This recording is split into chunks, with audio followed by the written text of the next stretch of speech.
The topic is the Family Foundation Fund, and we're talking to Mr. OKirk. And of course, Mr. Kirk, during this last segment, let's give you an opportunity not only to continue some of the things that you've been talking about, but also to perhaps give our audience some direction in terms of what they might be able to do to assist you in reaching out to touch the lives of these young people. Well, Dr. Haney, we look for men who love the Lord and who fear the Lord and who are willing to partner with us to be surrogate fathers. Typically, we look for men who are between the age of, say, 40 to 65.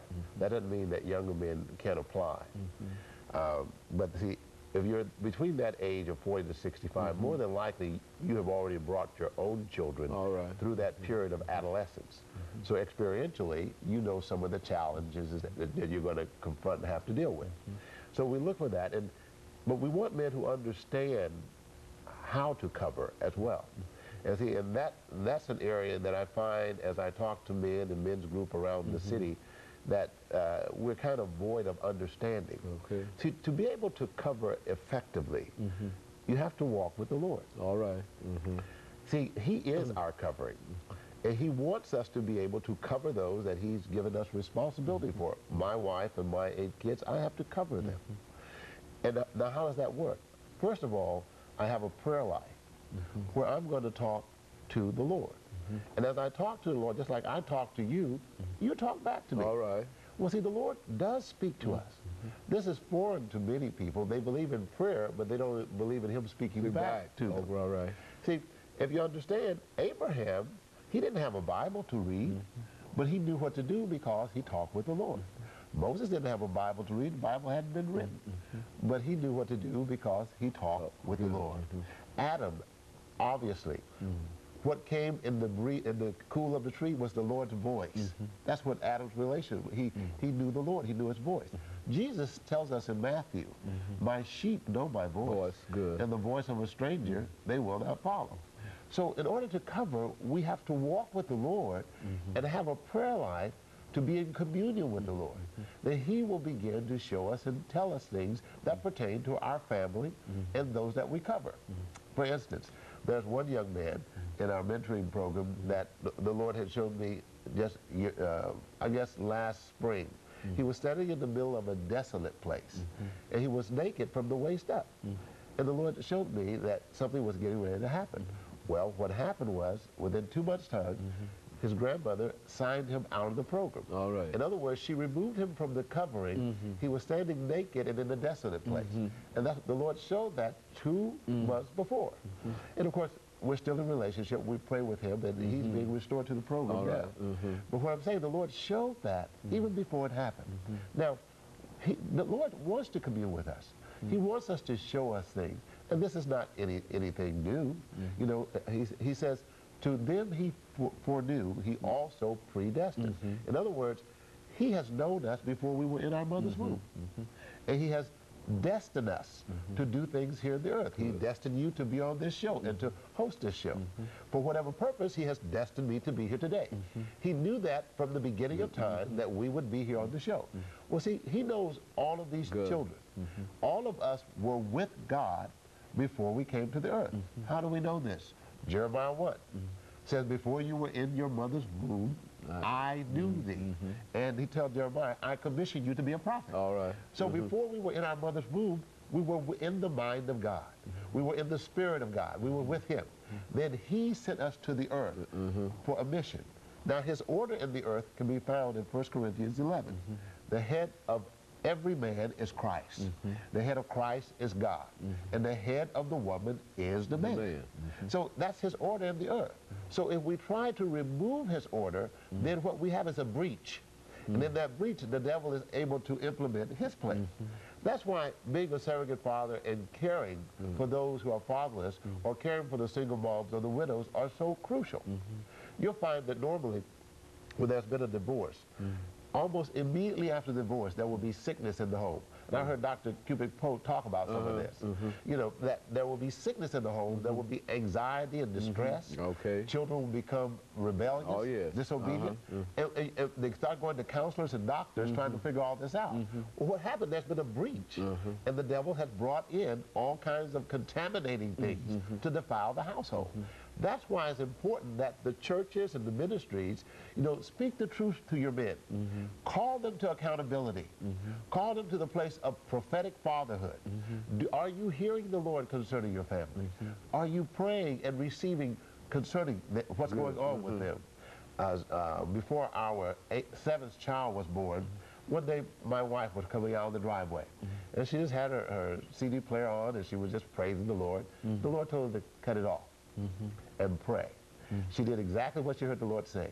She drove all the way over to Harding Place.